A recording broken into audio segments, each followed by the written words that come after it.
everybody, Joy here. We're going to do a tutorial today. I've been making this tutorial for the last 4 days actually.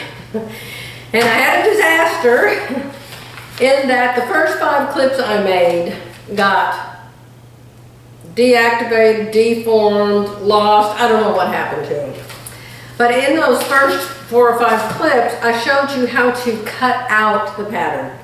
So that part's not going to be here. A lot of you probably don't need to know how to cut out a pattern. So what you're going to see in this video is how I sewed it together and how I did it differently than the instructions. We're going to make Silhouette Patterns Fisher's Pleated Blouse number 418. And the reason I'm making it is several of you liked it and asked me what pattern it was. And I had issues with it and I had to change some things, so I thought, well, I always want a tutorial, I'll do a tutorial on this. So let me tell you a little bit about Silhouette Patterns. Silhouette Patterns is owned by Peggy Sagers. I've known her since I was 25, 26 probably. For the very first time I ever saw her, it was at a show in Oklahoma City. Fabulous show, loved that show, and they never did one again. But that's the first time I saw her. And she cut me out a little baby pattern of a top and showed me how to do something to it. So I just thought she was really, really nice. So years later, I've listened to her 1,000 times. She has many, many, many, many YouTube videos. If you just go to YouTube and look at Silhouette Patterns, she has hundreds of videos. She's very smart. She knows what she's doing. But in my opinion, she's not good at showing other people how to do it. I've watched her over and over and over and over, and sometimes she'll say something she said a whole bunch of times, and she'll say it just a little bit different, and I'll think, oh, I get it. I know what she's talking about now. And I'm not the only one. She'll tell you that herself. She will tell you that her own self. That some people just don't get it, and then all of a sudden they do. So I have lots of her patterns. What do I like about her patterns? Her patterns have bust sizing. B, C, and D cup sizing. Peggy also doesn't make the shoulders wider just because somebody's bust gets bigger. So the shoulders on her patterns always fit me really well. The blouse I'm wearing right now is her pattern. And you can see how nice it fits me. I didn't have to do an FBA in this. I didn't have to change the shoulders in this. I didn't have to do anything to it but cut it out and make it. Probably, that's not true. I probably had to do a sway back and a round back because I have to do that on everything. But that's not Peggy's fault. That's just my body. So I really like her patterns. I like the styles of them and I like the fit of them. While I'm sewing this Fisher's Pleated Blouse together, you'll see as you keep watching this, I tell you one of the things I don't like about her patterns is that she covers the pattern up in her pattern pictures. And I'll tell you an example 3 times here. If you look at this pattern, what do you think it's a pattern for? Probably the cape. Is she wearing a cape? Yeah, probably the cape. It's not for the cape, it's for the pants. This pattern is for the pants, and it's only for the pants. But the whole top of it's covered up with that cape. Here's another one. This one is for the leggings, the pants. There is a top over it and a big coat over it. You can't see the waistband, you can't see if it has pockets, you can't see the front, you can't see the back, you can't see the style lines. So you have to look at the back to see what this actually looks like because the picture gives you no help at all. Here's another one. This is a pant. This is a stretch woven pant. She's got a big purse over it, she's got a belt over it, and she's got a great big top over it. Look at that. And it's for the pants. Now these are probably all wonderful pant patterns. I've made her pants before, I've made her leggings, and they come out great. But that's just her company, she can do whatever she wants. But if it was my company, I would have the model with a tucked in whatever and her arms up and have her showing the garment that's in the envelope. I actually have purchased one pattern from her where the picture on the front of the envelope isn't even the pattern. I called her about it. I said, Peggy, this pattern doesn't even match the picture on the envelope. And you know what she said? She said one of my customers came into my store and she had changed it. And she had made it like the picture on the cover. And so I put that picture there. See? So that's my issue, if I have any, with Peggy. I love her. I think she's darling. I think she's extremely generous in the time that she gives and all the videos that she gives. Now, you know, do I know anybody anywhere that I love absolutely everything in the world about their patterns? No. So I'm not telling you not to make her patterns. Absolutely. Try at least one, because she's really good at getting the fit very close. I'll tell you. I really appreciate that about Peggy. I actually have this box full of her patterns, and at my other house, I have another box full of her patterns. So you can tell I really like her patterns, and I have made many of them. We're going to make this one today. I'm sorry you're not going to see me cut it out, but this video is so long already, it's like an hour and a half. There's no way. I'd have to make a whole separate video for that. But you can watch me after I have it all cut out. You can watch me put the blouse completely together and see how I do it differently than her pattern instructions. Now I did notice, I told you that she doesn't interface anything. She did say in this, she doesn't interface this, but she says you can. You could interface it if your fabric's sheer, okay?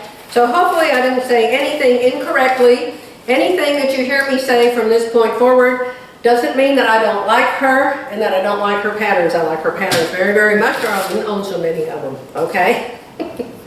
So let's start right here sewing this garment together. The first thing I do before I start sewing a new garment, a new quilt, a new placemat, a new anything, I always go over to my sewing machine and I clean off everything around it that's there from other projects. I hang up all the thread, I put up all the bottoms. Why do I have so many? I don't know. No, I am not taller than the ceiling. This room was an attic, and so the roof, you know, was in it on both sides. So that's why it looks lower than me. Look, I'll come over here and you can see. See? I'm not higher than the ceiling. Illusion, camera illusion.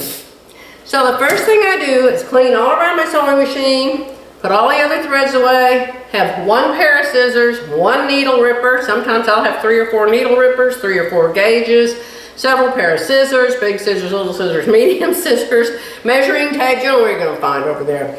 So I clean that all up before I start taking my pattern pieces over there and sewing them together. So then you want to look at your directions. Now, if you've been sewing a really long time, you may not like the directions. And since I have made this top twice before, I did not like the directions. I didn't like the way Peggy finished the neckline. Peggy put a facing in the front to make that V, but then you had to go back and sew with this teeny tiny itty bitty skinny binding all around it. I did the first one that way, it looks okay, but I thought, oh my gosh, that could be so much easier. So I'm not doing it her way.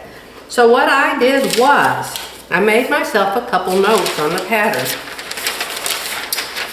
One of the notes I made was, move the V up so it's not down below your bra and you don't have to wear something under it. She tells you to wear a tank top under it. I don't wear a tank top under it. I want it to be a whole blouse. So I made a note to remind myself of that because I knew I'd make this again because I really like it. Then step 1, she tells you to put her facing, and she has a facing, but it's not the same as my facing because mine's going to join to the back shoulder facing and get sewn on later. But she tells you to take this facing and put it on the front all by itself. I made myself a note, pardon my phone.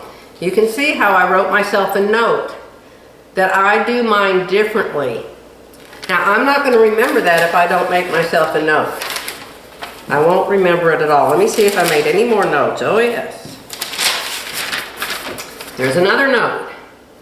I don't know why I wrote 1 3/4. The new folded pleat will be about 1 3/8 inch deep. No, it isn't. It's not. I measured it 100 times. It's not 1 3/8 inch deep. It's 1 3/4 inch deep. Her instructions, I don't think I have ever seen an instruction sheet for silhouette patterns that didn't have at least one mistake. So I changed that so I won't think that I've made the blouse wrong every time I make it. Okay, this is all the directions she has. One of these things. I have so many of these, both houses, both attics, the sewing rooms. I don't have them this big. I have this big one here because I want to fill it up with stuff and take it to, because we're moving, you know, that's why my room looks so funny. It's the reason my sewing room sounds funny and looks funny is because we're moving. We have 2 houses right now, but we intend to have only 1 house by the end of next year. So when I come here, I'll go out in the attic or I'll go downstairs in the closet. I've already done most of them. And then I will fill this up because this will fit in the back of our Jeep. We're not taking a moving van. But I know this will fit in the back of the Jeep, and however much I can get in here, I can take to the other house. But for cleaning off your area, if you just have a small area, have some of those boxes. They're cheap, you can buy them on Amazon. Have some little ones. You can label them. You can put a 4x6 index card in there. Write on it what it is. Pattern such and such, project such and such, quilt such and such, and label both ends of it, put the lid on it, and go put it in the closet or put it on the floor or put it somewhere for later, and have your area cleaned off for just the project you are working on. I have a great big table here. I think it's 38 by 70. That's how big my table is. Where did I get my table? I think this one's Horn. Lots of places make tables. If you want to buy one, go to a sewing machine store, they probably sell them, or go online. I've gotten most of mine from Ken's, K-E-N-S, Ken's Sewing Center online. They're expensive. They're double what I paid. I think I paid $500 and I think they're $1,000 now. But you only have to buy it once. And it is wonderful, wonderful, wonderful to have these big areas to cut your pattern out on. I'm going to start sewing my blouse together. Now Peggy wants you in her directions to start with the facing. I'm not going to start with that. This has 2 darts in the front, bust darts, and it has 2 waist darts in the back. I'm going to go sew those in first. Then I'm going to come back and interface this and this. Front facing, back facing. She also doesn't interface things. You're going to ask me what kind of interfacing do I use. My favorite interfacing is Palmer and Plesh. They have several different weights, as most people do, and the one I like the best is called Sheer, S-H-E-E-R. The Palmer and Plesh comes in a big plastic bag, and you can get the bags with either 1 yard of interfacing or 3 yards of interfacing. Whatever it costs, it's worth every penny. Sometimes they'll have free shipping. If you go there and you let them have your email, you'll get offers from them once in a while. Like sometimes they sell their books, and their books are all wonderful to learn how to fit and sew. And sometimes they have those on sale, or sometimes they'll say slightly damaged books, but they're brand new. And so they have sales, and their stuff is all wonderful. Their DVDs are wonderful, their books are wonderful. You know me, I'm a P&P person. Problem is, I don't have any of that interfacing here. I took it to my other house, probably in my, big plastic case.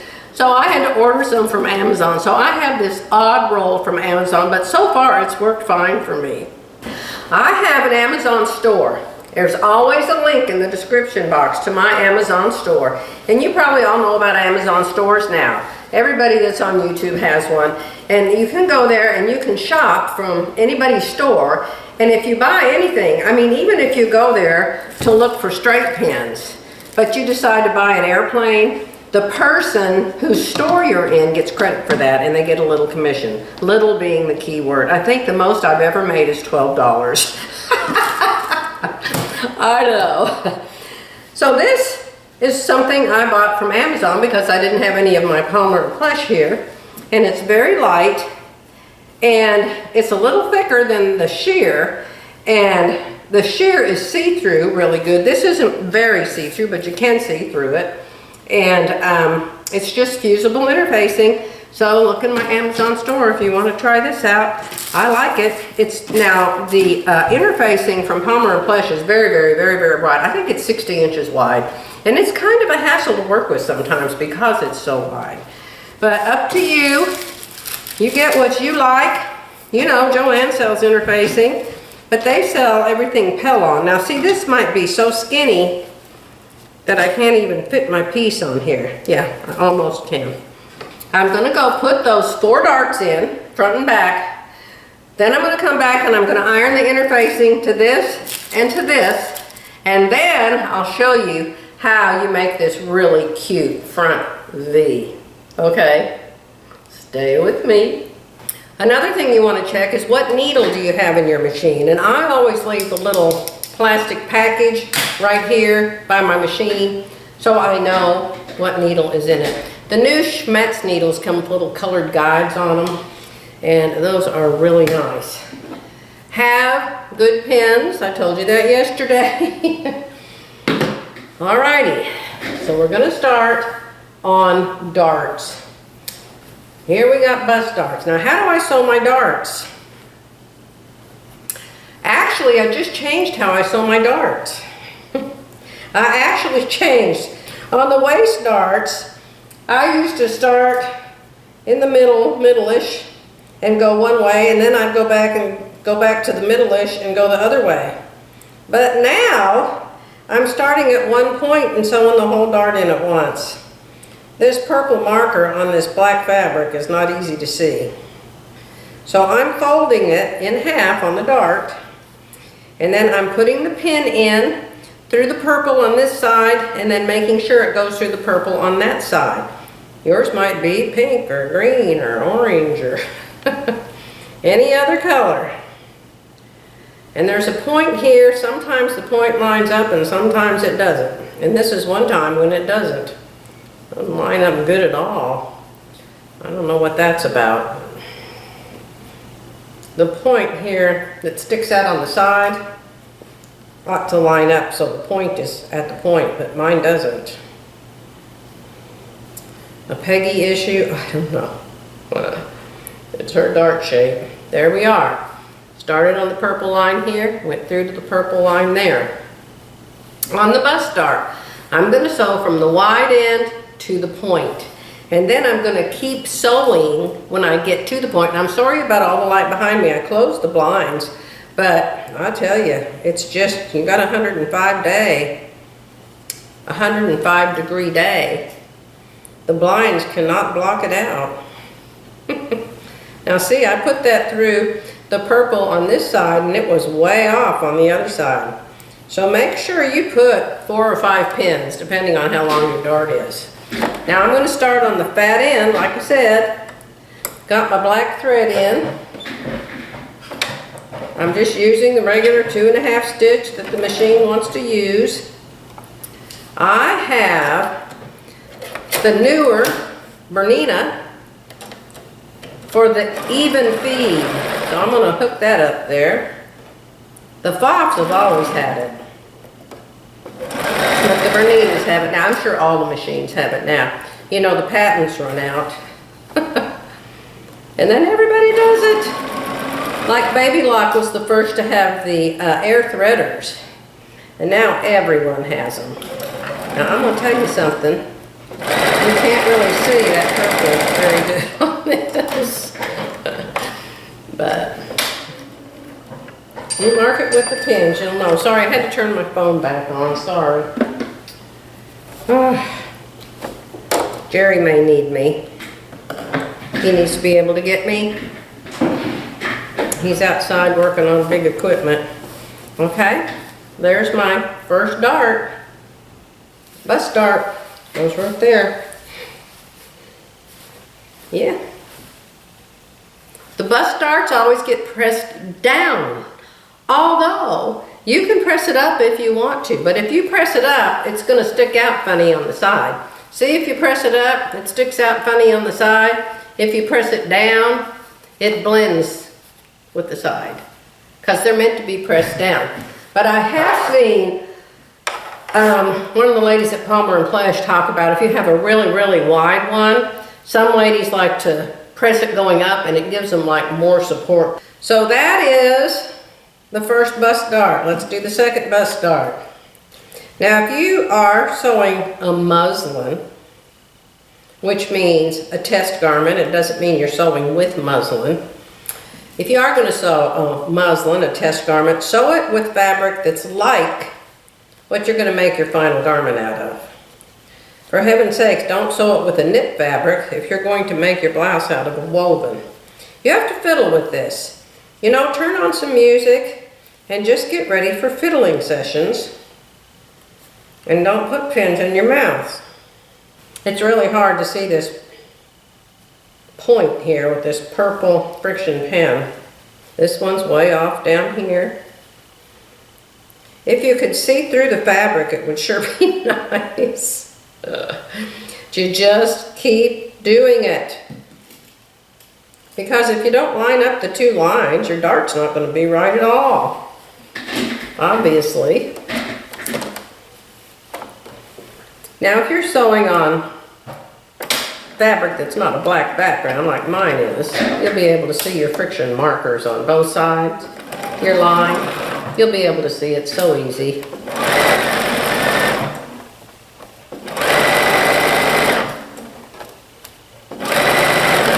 I've got a pin here to show me where I'm supposed to end up.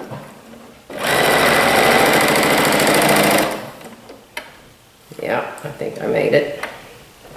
And I sew past. Remember I told you I sew past the tip of the dart?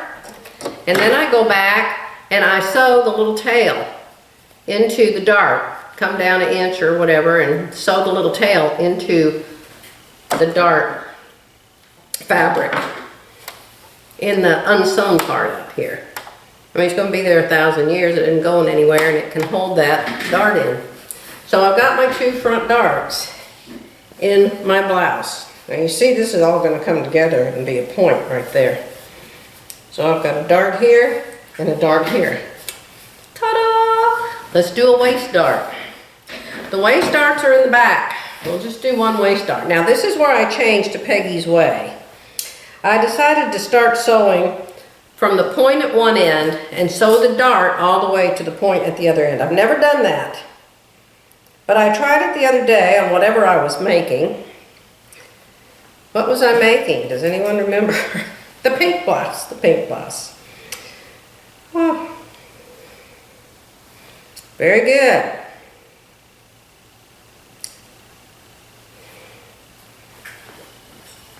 So this is the middle right here.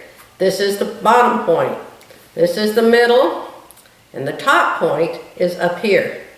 So I'm going to start at one point, sew all the way through, and go down to and through the bottom point. Am I going to back stitch at the top? No. I'm going to leave some tails. I'm going to leave some tails of thread, and then I'm going to go back later and tie that into a knot.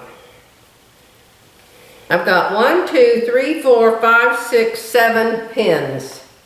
One at each point, and the rest are in the middle. Remove the pins before you sew. Remove the pins before you sew. Remove the pins before you sew. Yes. So kind of see where you're supposed to start up there. Leave yourself some tails. You can turn the stitch count down if you want to, but 2.5 is fine. It'll hold a dart. Now if you have to go back later because you didn't get the sizing right, you may have to take this dart completely out. If you need more room, and you've already got it sewn, and your side seams are already serged off, and in this case they're only 3/8 inch to start with, so there's nothing left to work with on your side seams. And coming down the bottom, out we go, and keep on sewing. I'm going to pop back up, and I'm going to sew it into the opening. That looks funny, but whatever. It's not going to come loose. Thread! Oh look, it didn't stay. So that's why it looked funny, it didn't tie. So what am I going to do since it didn't tie? I'm going to loop it, pull the end of the ties through my loop, like I do jewelry, and I'm just going to tie a knot in it, okay? So now it has a knot, it's not going anywhere. Cut it past the knot. And this one up here is going to be the same way. Turn it, pull the thread through, your tails through to make a knot, and then make a knot. So that's not going to come out, okay? So that is one waist dart, all done. Got a vacuum behind me. I always have a vacuum in my room because it's so nice to clean up as you go. I'm a clean up as you go person. Usually I still end up with a mess around my sewing machine. I had 3 seam rippers next to it a while ago. About 4 pair of scissors. Oh, crazy. All right, so line up your facing. Now, if you watch Karina at Lifting Pins and Needles, she always presses the interfacing onto a big piece of fabric that's bigger than what she's getting ready to interface, and she just interfaces it together to start with because she thinks it shrinks. I don't know, maybe it does, maybe it doesn't, but I have never had a problem with it. I had a problem with this. This is an organza press cloth, and I have never, ever had one melt like that. This very iron, I don't know. I guess I had it on without steam. Look at your directions on your interfacing. This didn't come with any. But the idea is to melt the glue dots, okay? So iron it good, see if it's going to stay on. If it does, you're okay.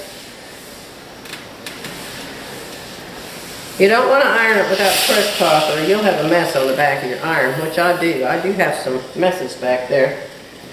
Look at this bent pin. I'm going to keep it because it's holding my press cloth, but otherwise it would be straight in the garbage.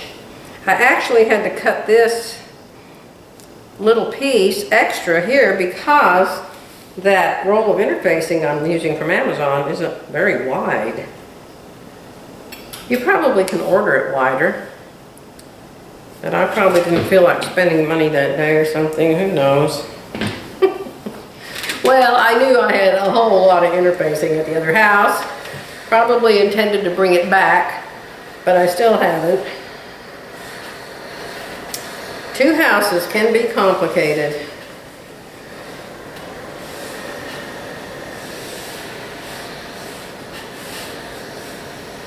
I'm putting this on with steam because that's how the Palmer plush goes on. And this needs interfacing. I didn't interface the first one because Peggy never tells you to do that. And I thought, oh well, I'll just try it her way. It needed interfacing because the V-neck up here, it just kept falling down. It wouldn't stay up. And so the way I did it, the V-neck stays up perfect and does not fall down. Do the other side. Ooh, doesn't that look nice? So this is the front facing. It's going to go on the blouse, and then you're going to fold this like this. There's a big pleat right here. See how it makes the V? Really nice blouse. All right, let's do the back neck facing. Back neck facing, back neck facing. I haven't gotten the pattern piece off of this one yet. There are instances when you don't want to just lay this down and put this on it and iron it. When you're using slinky fabric especially. This is cotton, it's not slinky at all. But when you're using Slinky, take your pattern piece and put it down and make sure it's in the same shape. Very important. Make sure the glue is against the fabric and not against your iron. There we go. And if I was to line this up, see here, it's just perfect. It's just perfect because this is a woven. But just remember, it can come out really cockeyed and weird if you're working with ITY knits or other knits. Important. This is a nice iron when it's hot. When it cools off, and you know, it turns off by itself. You know, that wouldn't be so bad if they would last longer before they turn off. That is irritating. Okay, we're going to turn it over. Try not to burn our hands. Ha! It can be hot.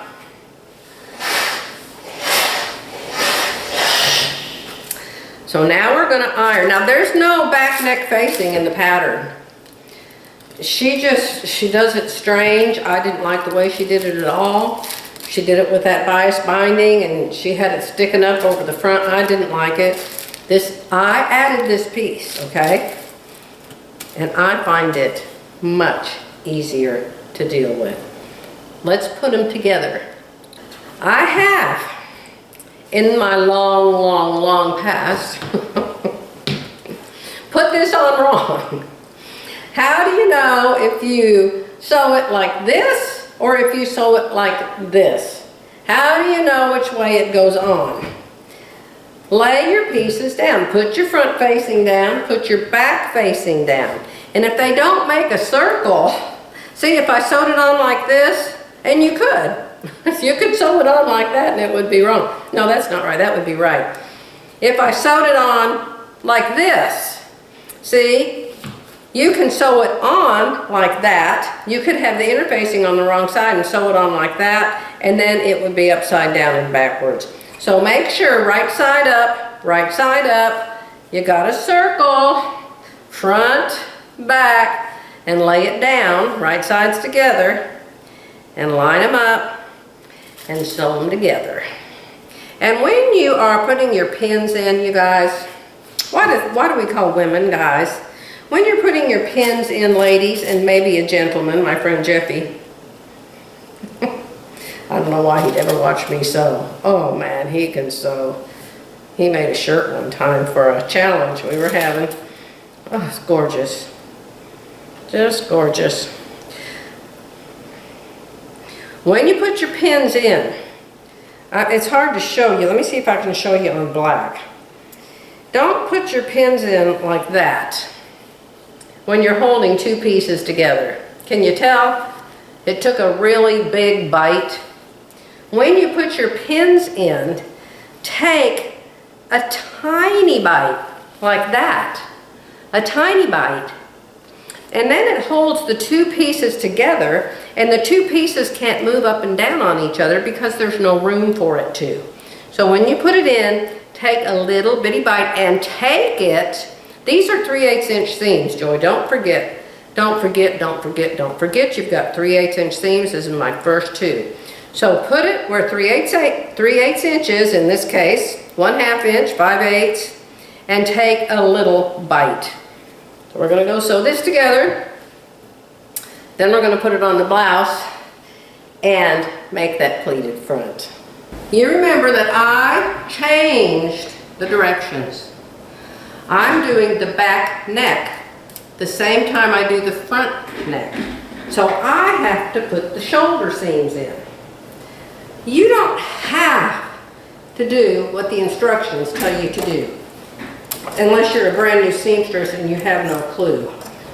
Okay, what I'm going to do now is press these shoulder seams toward the front of me. Most teachers will tell you to press those back. But I watched a teacher one time and she said she always presses the shoulder seams forward. How did I do them in this? I don't know, because they're covered up with the facing. Because if you fold them to the back and press it, you're going to have a ridge. You're going to have a little bump like on a quilt, and you're going to see that shoulder seam. If you push the seam to the front, that ridge will be on the back. Well, nobody's going to talk to your face from behind you. They're not going to see your shoulder seam from behind you. So I always do mine to the front. You do them whichever way you want to do them. But when you put the facing up against it, you want the facing seam to go the opposite direction. So you want them to bump up to each other. So the shoulder seams on the facing will be pressed to the back on mine. The shoulder seams on the garment will be pressed to the front. All right, so let's go line up that facing and let's put it on. My battery died and I don't know where. But what I'm doing now is I'm going to straighten up this tiny little hump. Tiny little hump on the facing. When it got cut out, it just, the rotary blade, I don't know what happened. But it's just a sliver of a hump, a sliver. But I want to make sure it's exactly the same. See there? A zillionth of an inch. But I just want to make sure I don't end up with a hump there in my pleat. The blouse is straight, but the facing wasn't. Look for stuff like that. Make sure things are as they should be.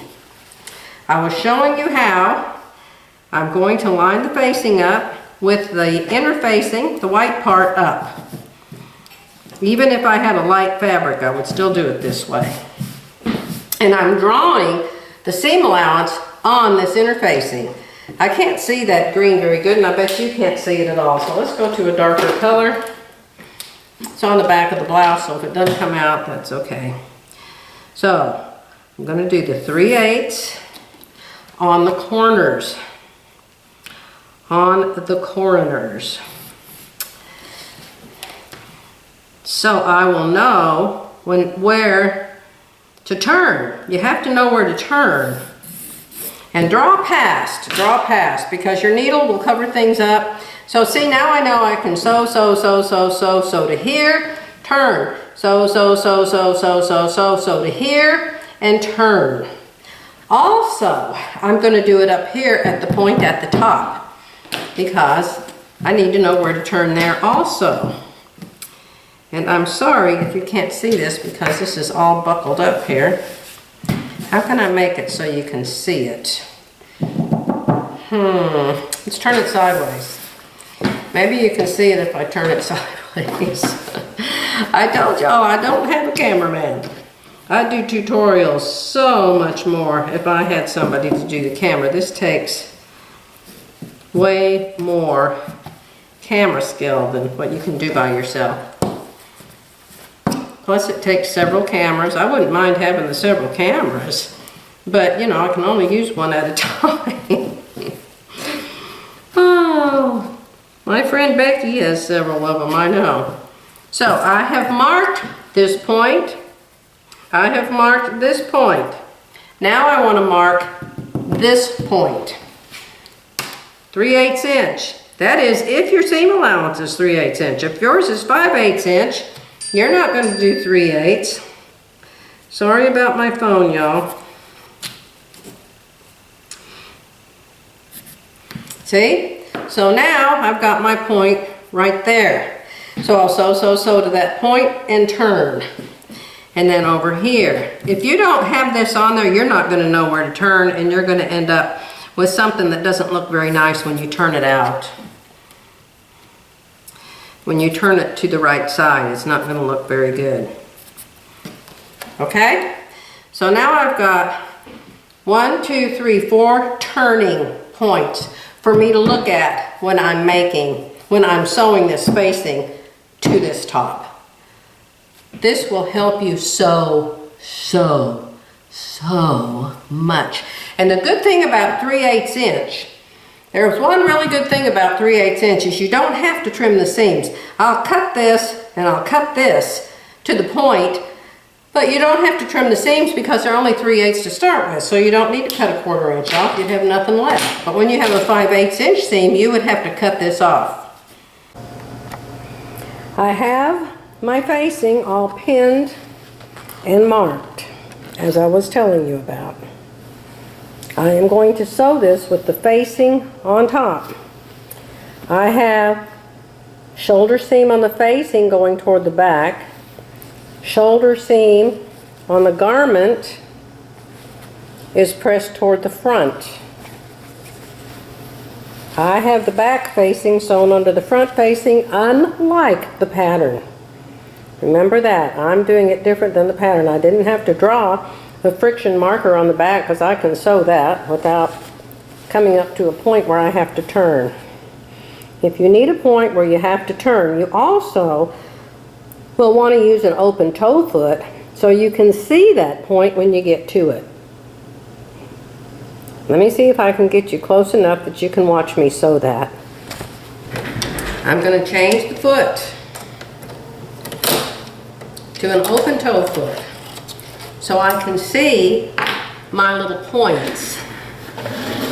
Come over here to my box of goodies and grab an open toe foot. I'm going to use this without the little guide foot here. I'm not going to use that.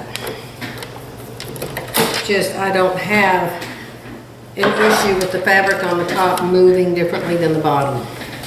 Let's take the cable off so we can wrap this around the arm of the machine, or however your machine works. That's how mine does.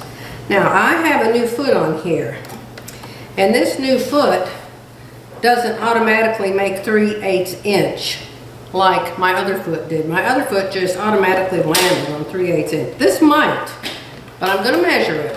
Always keep a little gauge by your machine. This actually will do a 3/8 inch. If I just line it up with the very edge, it will do a 3/8 inch. I'm going to leave it on 2.5, and I'm going to back stitch here. I'm starting at the shoulder seam. Oh, I hope you'll be able to see when I get to the marks. I'm so sorry if you can't. I probably should have somebody behind my back looking down at this. I think so. Let me move you. If you hear a falling, crashing sound,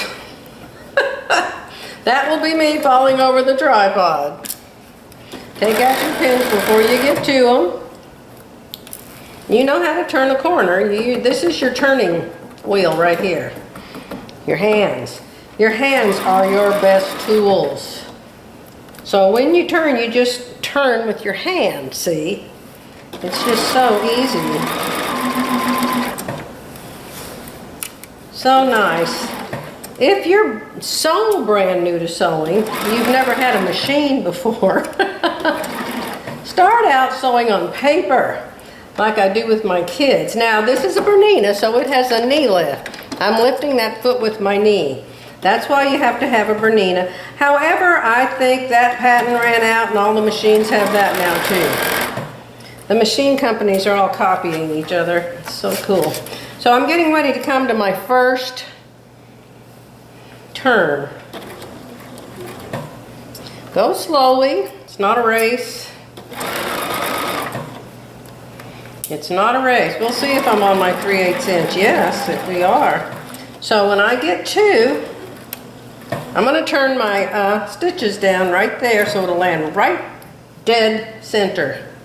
I'm going to back stitch once, go forward once, and turn. See there?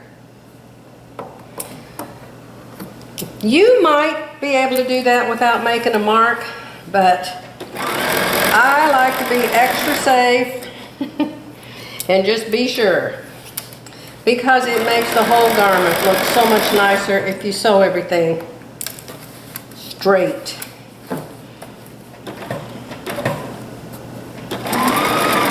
Here I come to my next mark, and it's coming a little bit off of the 3/8 inch mark actually. Back stitch, go forward. I don't know why. Now that didn't land exact, so I'm just going to put the needle in myself. There you go. Put the needle in myself. Now we're going to go this way. Now why didn't that end up on that 3/8 inch line? I don't know. It actually is exactly 3/8, it looks like, on my marker. I'll check that for sure after a while. And if I need to go back and sew directly on that line, I will. I know, that's being extra picky.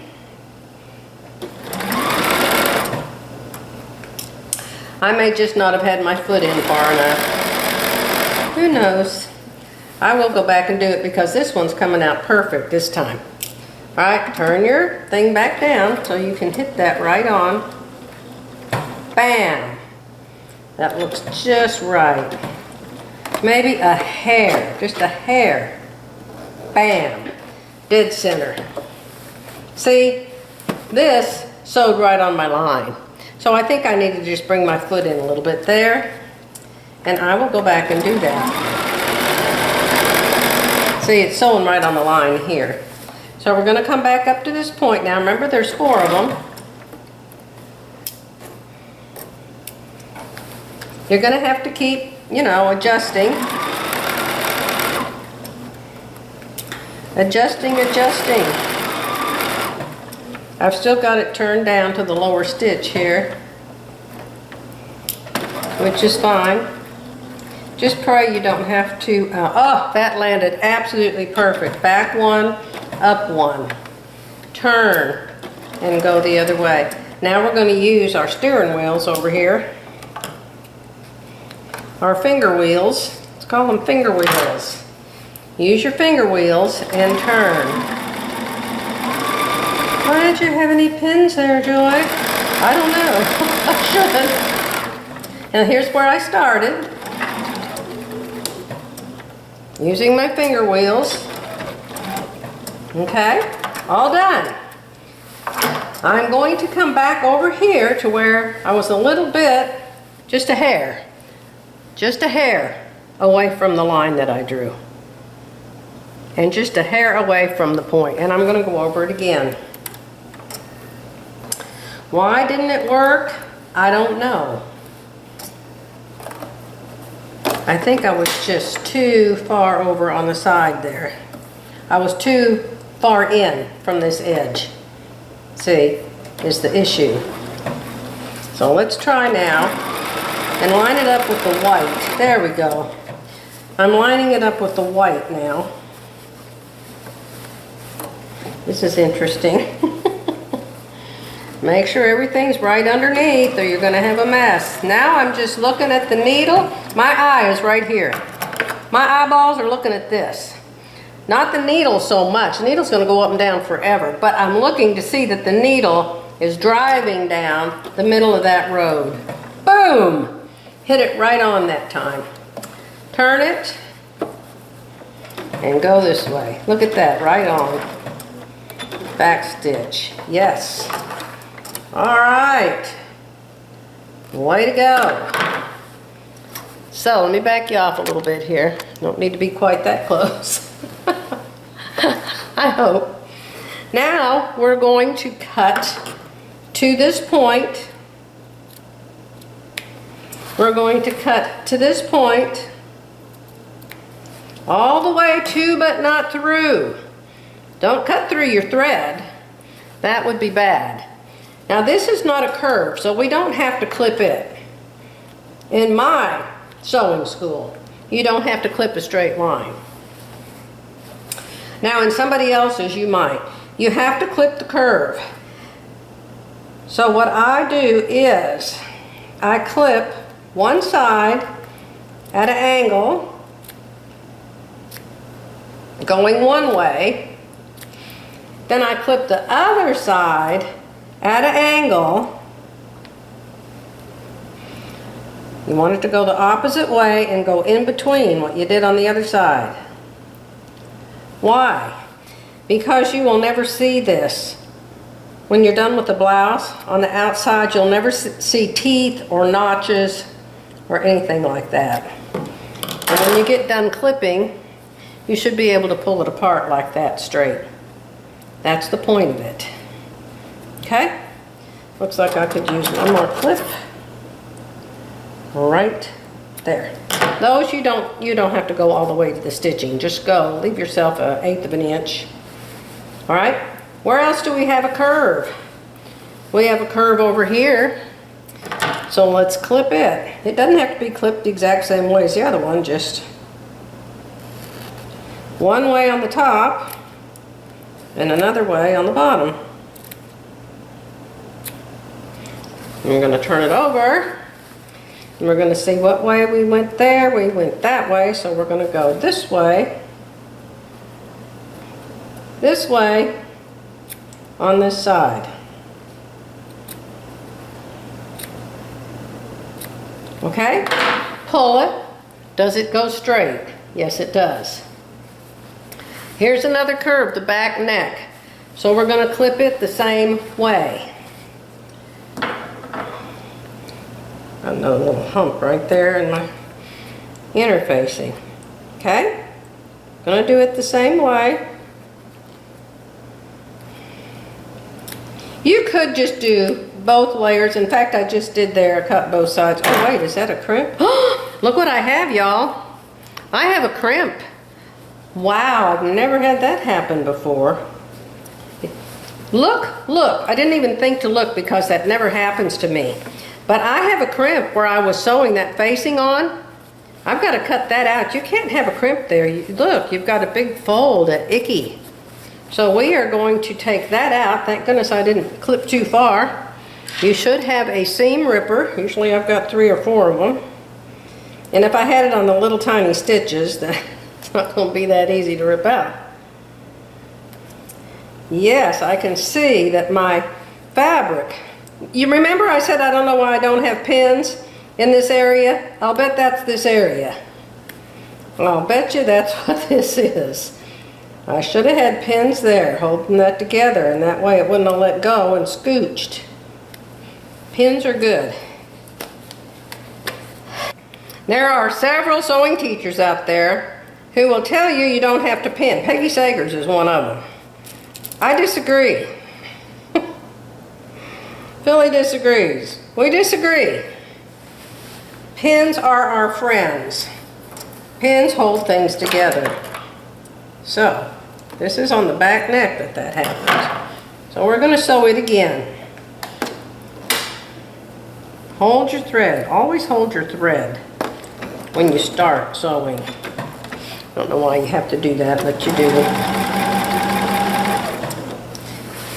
I have a pin in it this time, 2 of them.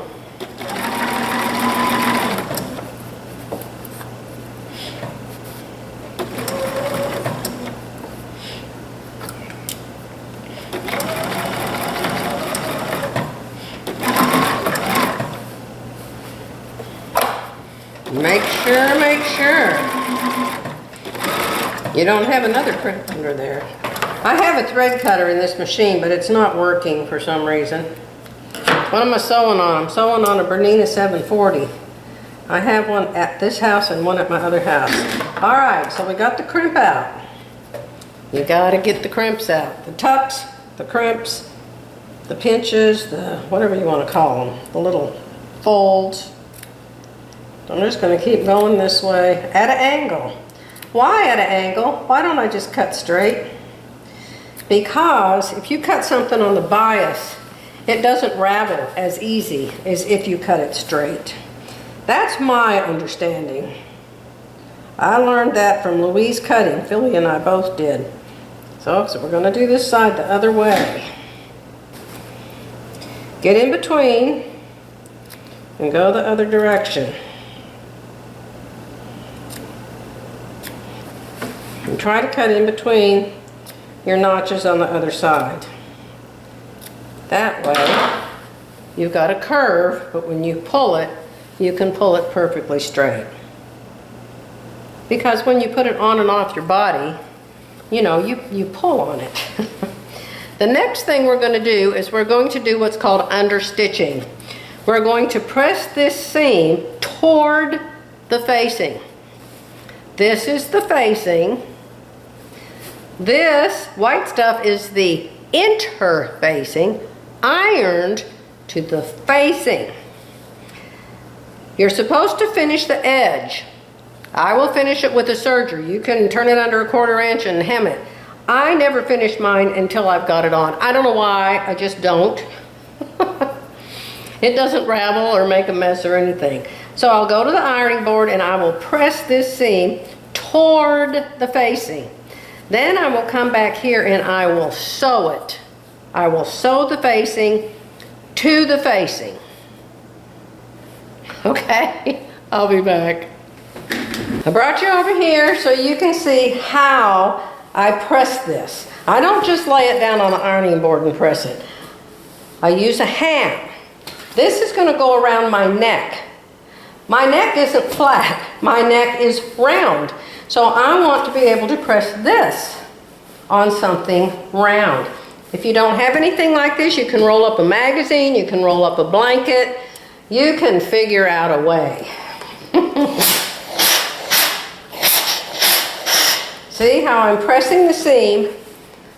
This is the seam that I clipped. That's the seam allowance, 3/8 inch in this case.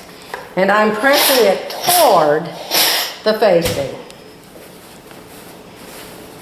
Toward the facing. This is called understitching, when you stitch the facing to itself. But of course it includes part of the blouse now. Okay, now I'm getting into the straight part. Well, I got a little more curved part here. Let's do it. Now, Philly does another step on this. I don't.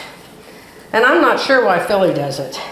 But she takes, I don't have a board here, she takes a board, her pointy board, and she puts this seam over it, and she presses this seam flat. I did that once because I saw her do it, and I couldn't tell that it made any difference. So I don't do that. That was probably another Louise cutting tip. So now we're on the flat part.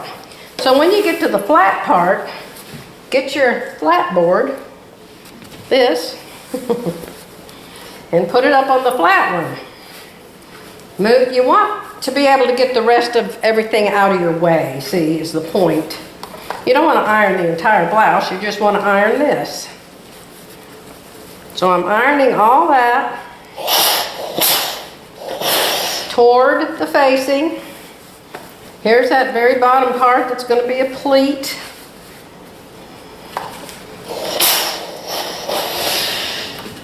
Press that out. It looks like I didn't get that totally straight right there. I'm going to undo that. Stuff like that just bugs me. See here, this sticks out just a hair from here. So that means this right here is not 3/8 inch. I'm going to fix that. Stuff like that just bugs me.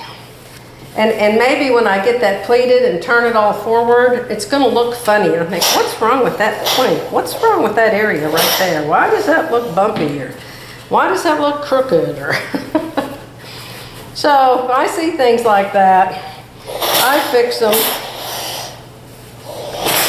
Even with the pins in, your fabric sometimes just does not want to behave. Okay, am I all the way around? I am. I'm all the way around. So I'm going to go over there and I'm going to fix that little area right there, which nobody else in the whole world would pay any attention to, but I'm going to fix it. I read the directions.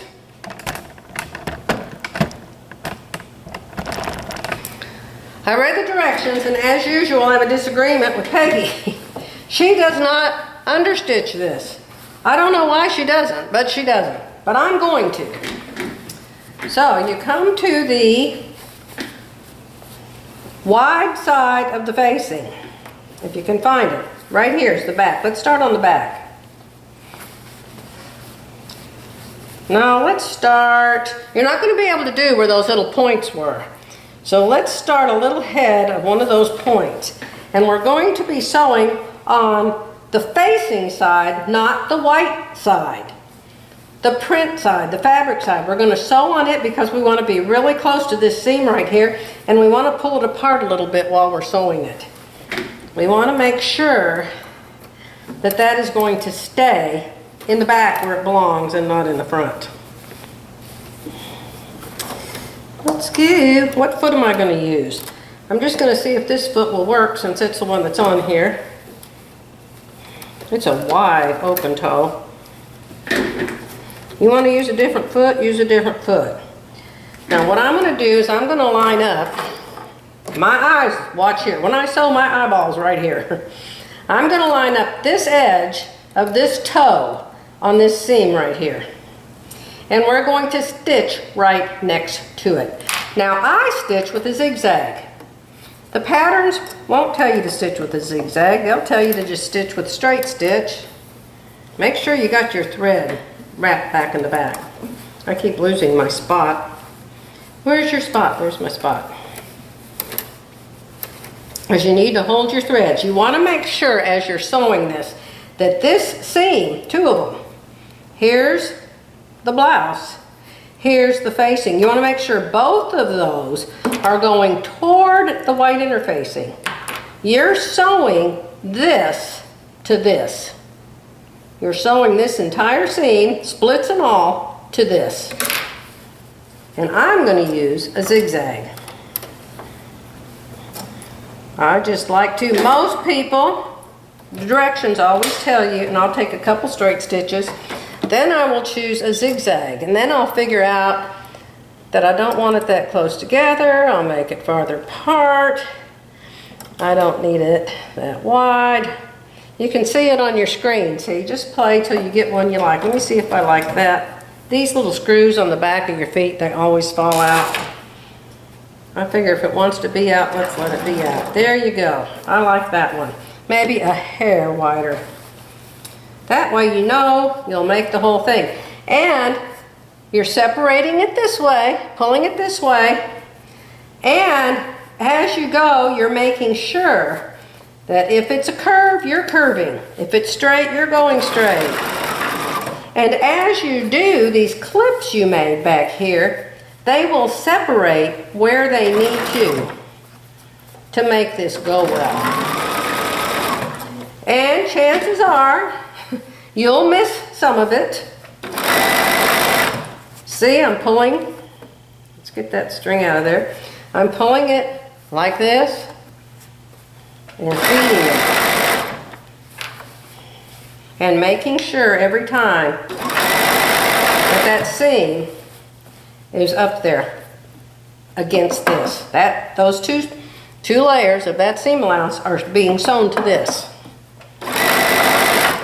I know I've seen a lot of teachers show this and you can't see it at all. So I hope I'm making it clear. To my newbies out there, when I get down to where we turn those corners, we're just going to have to stop and start again. Because you're not going to be able to sew through those. And you don't need to. It's not necessary. Your fingers are your best tools. We're going to have a quiz. And the quiz is going to say, that's the garbage man y'all are hearing. The quiz is going to say, what are your best tools?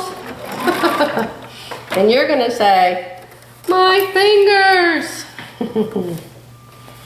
All right. Start with a straight stitch, go back to your zigzag, and continue on. I just went by that point where we turned. And here's the next point where we turned. Remember, there's 4 of them in there. And you can't sew past that. So we're going to go back. I always start and finish with a straight stitch. Needle up, move, come around the corner. See in here? See where I clipped? Can you see that? That's where I clipped one of those points. And so we're going to start sewing like right here. We're going to be clear of that.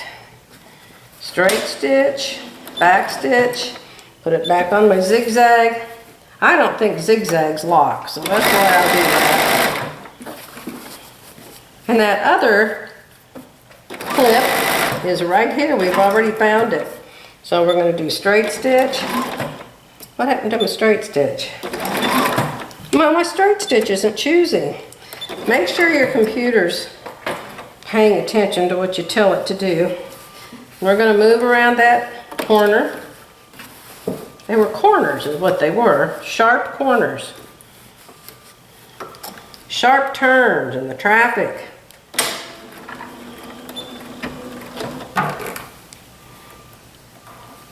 I'm going to clip that since it followed me. Back on the zigzag. Our trash truck comes today, so that's what you hear out there. We have a really big trash can. So we live in the woods.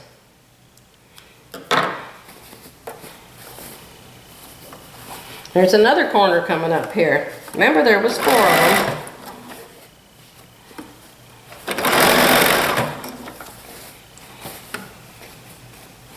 And that's the other one. Straight stitch. Come forward. We should be getting close to the end here. Yes, this is our very last one, our last corner where we have to turn. Very nice. Put it on zigzag. Take your time. It's not a race. If you don't have days and days to sew like I do, sew in the time you do have.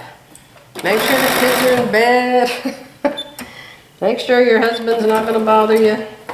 You need quiet time to get lots of garments made. Okay, then we're going to trim. All those places we jumped, we're going to trim. See? See how this is all attached to this? There's a corner not attached. Then it's all attached to this. I just like the zigzag. You do you. You can do a straight stitch. Most people do. I'm the odd duck there. See, I just pulled the thread forward when I went around the corner, so you got to go back and cut all those junctions off. So what are we going to do now? Now we're going to press this. We're going to make sure the points are very pointy, and we're going to make sure that the facing is pressed so it goes behind the front of the blouse. And the stitching that we just did will make it go there whether you want it to or not. So we'll go do that next, okay? And then we're going to make that big pleat. Looks like my battery's about to run out again, so I need to keep an eye on you. I thought I'd bring you over here and show you how I'm pressing this. Let me show you how you do the corners. This is a Peggy Sager's tip. The things that I know, everything I know, I learned from someone else. You take, I'm not trimming this. I'm not cutting this corner off. I'm folding this piece under, and I'm folding this piece over to it, like that. This will fill up the corner. If you cut this off, your corner is going to be empty. I really, really love Peggy's way of doing this. She's really, really smart on so many things. She's not a perfectionist like I am, or like a lot of people are. But she has a lot of good tips. So what you want is to iron the facing inside and leave a little bit so the facing doesn't roll to the front, and it just automatically won't. You want lots of steam. My iron is a Rowenta Focus. Rowenta Focus. It's in my Amazon store. You can see how it works. It works good. So I have another corner down here. You see that corner? I am going to take it. That's actually sewn down there. You don't have to do this one because this one is cut to the corner. So this is a different kind of a corner. What's the difference? This one's a 90 degree. So it's going to fold fine already. You're not going to have to do anything of cutting points off. You're not going to have to do that. Okay? So see how nice? There's a little bitty piece of the other side of the blouse that you can see, and that's what you want. Steam, steam, steam. I use my hand and my sleeve board a lot when I sew.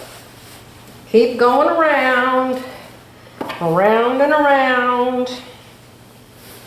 Here's that other corner where we're fixing to make that pleat. This is actually straight, so let's go to straight. When the garment's straight, let's iron it straight. Where am I?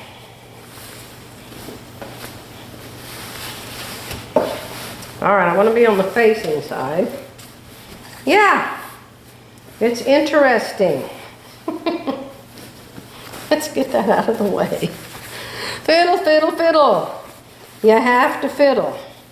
All right, so here's the other place that I'm going to do the Peggy system. And it needs to be clipped.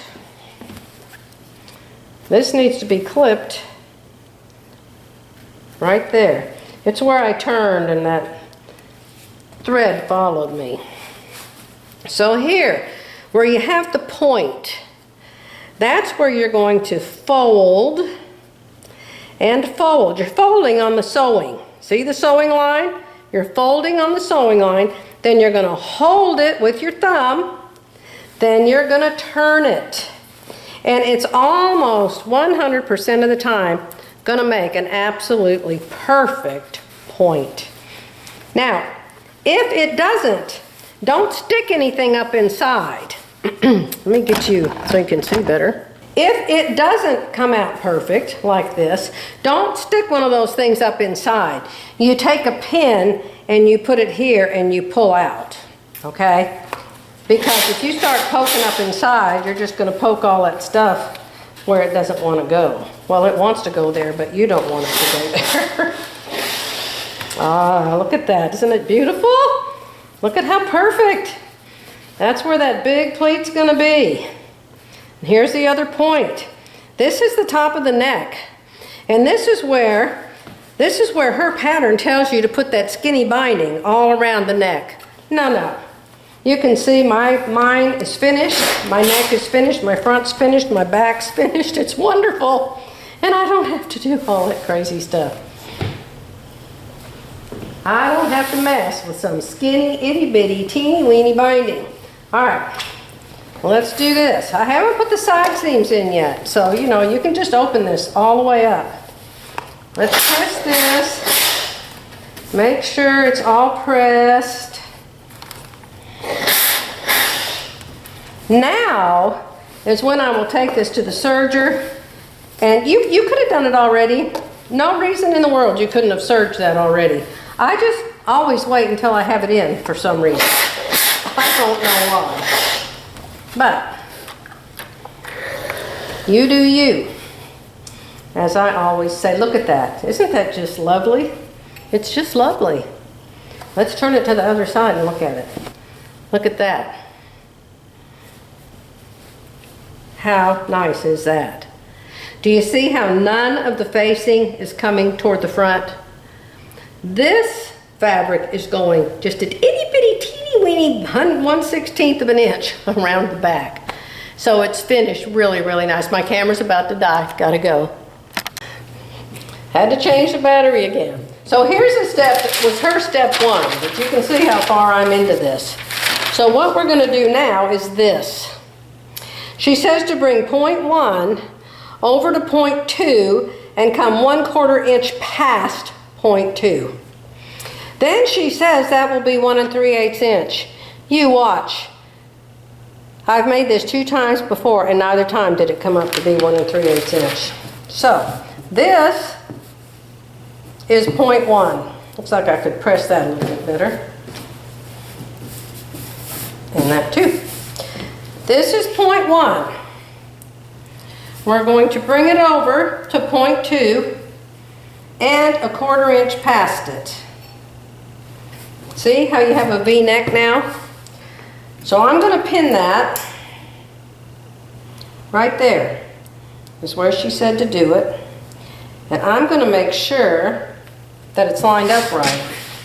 How do you make sure it's lined up right? You come, number 1, you get the back off of it. Don't attach it to the back.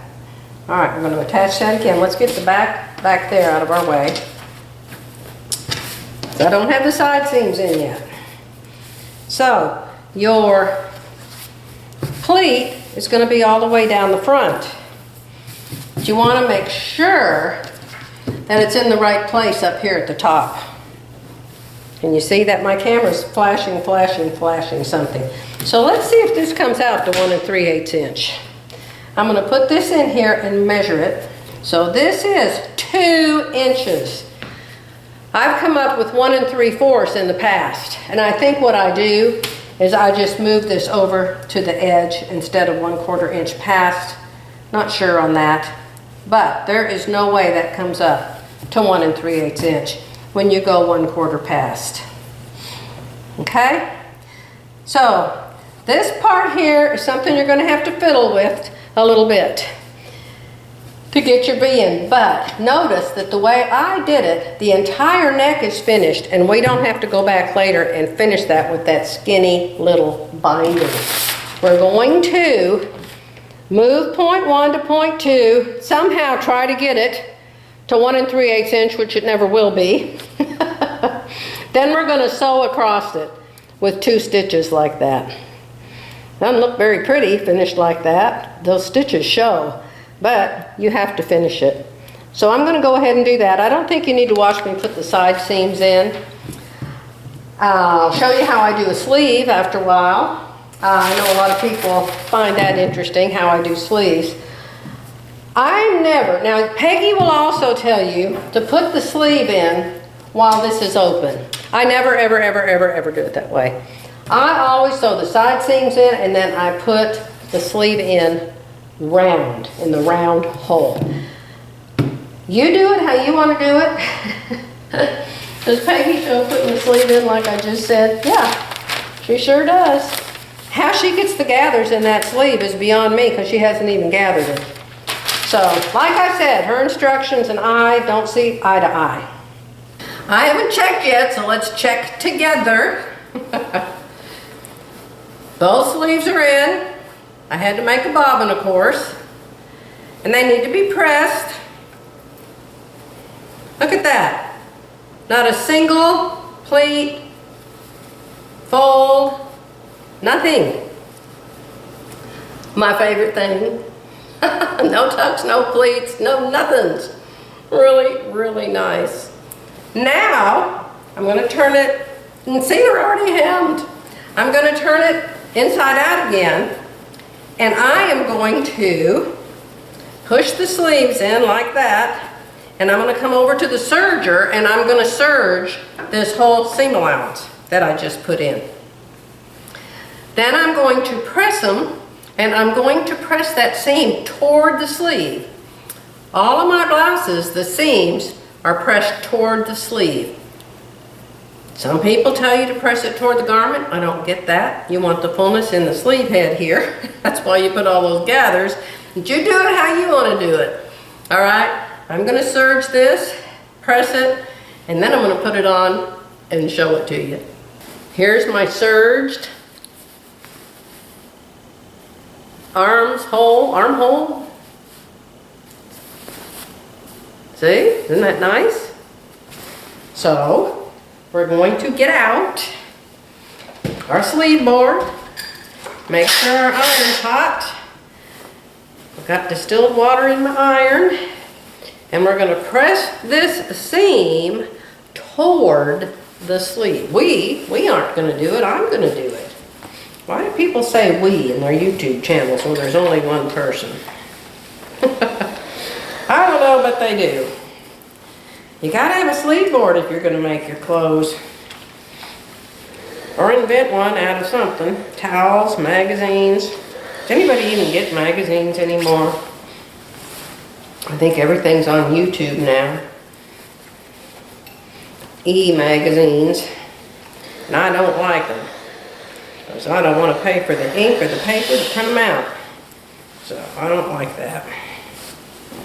You can order Palmer plush books, spiral bound. Super, super, super good books.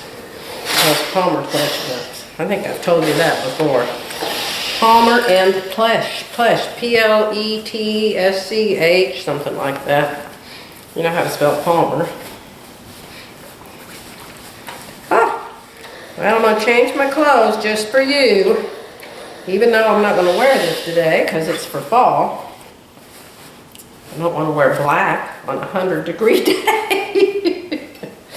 That wouldn't be right.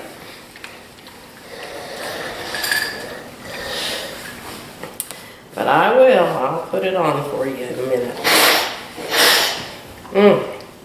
Now I want to make more. I have another really pretty fabric But you can't have 10 of the same pattern. You know, you could change the sleeve. You could change the leg. You could change the sleeve.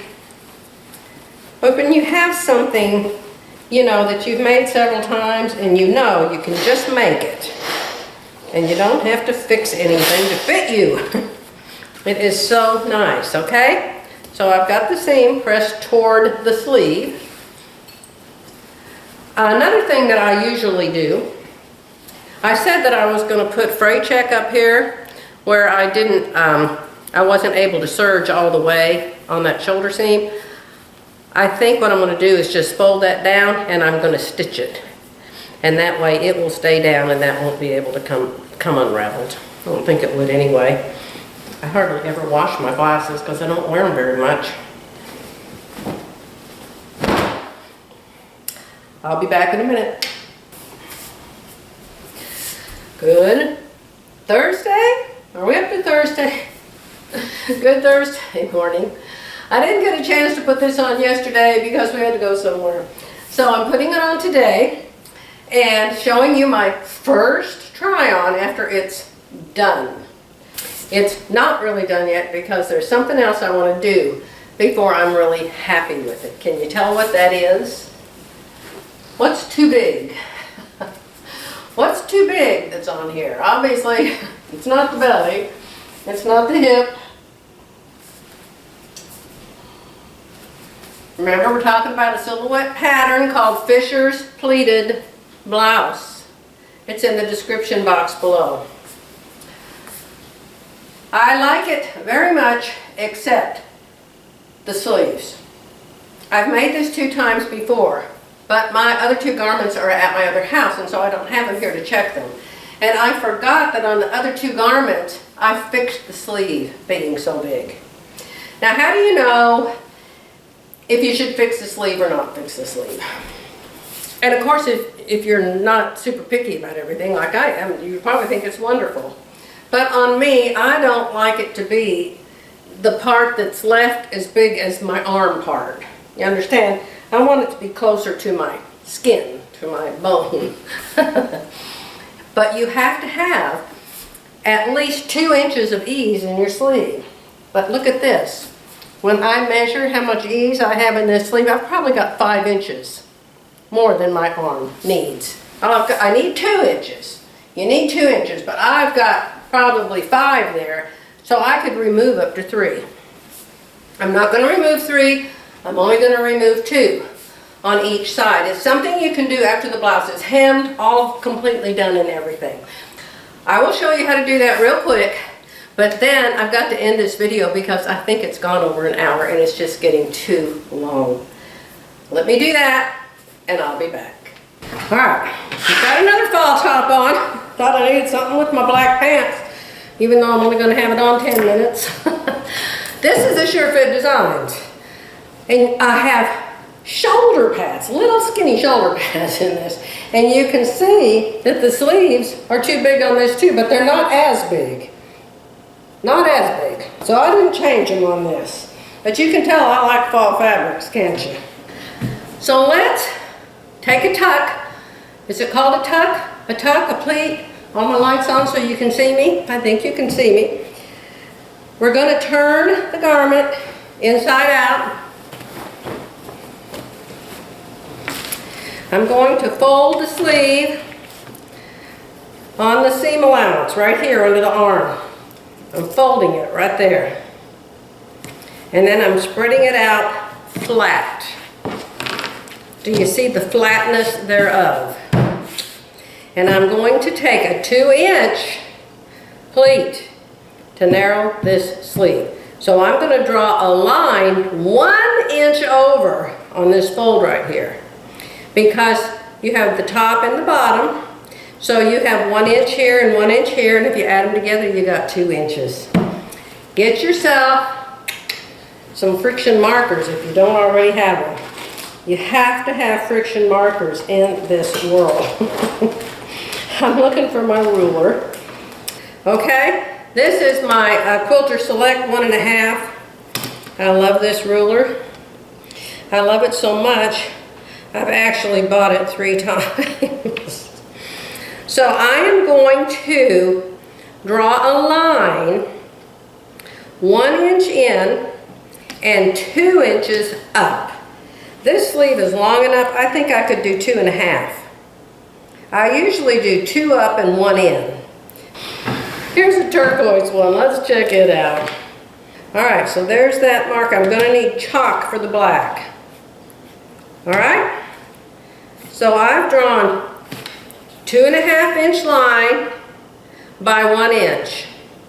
I'm going to sew from the bottom of this sleeve up to this mark, and then I'm going to tie off. That's what I'm going to do. But I'm going to have some chalk because I can't see the blue on that. I have a whole bunch of chalk, but what I don't like about the chalk is it doesn't come off until you wash it. And I want to wear my garment just as soon as I get it made. All right, there you go. Put your pins in. Get ready to sew it. It is too early to be wearing these fall colors. Let's come get this other sleeve over here. And let's make the same marks. My video's way too long. I'm going to have to stop soon. I don't know if YouTube will actually let you make a video that's over an hour long. I don't know if I've ever had one that long. All right, 2.5 up and 1 over. 2.5. There you go. Start out with the chalk. Then get your marker. You mark however you want to mark. There's a dozen different ways, I'm sure, to make marks on fabric. My thing is, how easy can you get the mark off once you make it? All right, I'm going to put the pins. And I'm going to put the pin. Now let me get close to the camera and just show you what I'm going to do. You don't need to watch me sew it. You know how a sewing machine works. I'm going to start in a little bit, then go down, and then I'm going to sew up here to the top mark at 2.5 inches. Then I'm going to back stitch and tie off. This is what my sleeve looks like now. See the pleat? There's the shoulder. See, I didn't sew all the way up to the shoulder. When you have your arm on, that spreads out when you have your arm on. Yeah, be sure you put your arms on, y'all. Now here's the inside. You can see how I just folded it in half there at the edge, and then I sewed through the hem allowance. Time to come to an end. Got my blouse on with the final fix, the sleeves. Oh my goodness. I think that just looks so much better. Time to end this tutorial, my friend. Hope you enjoyed it. Bye for now.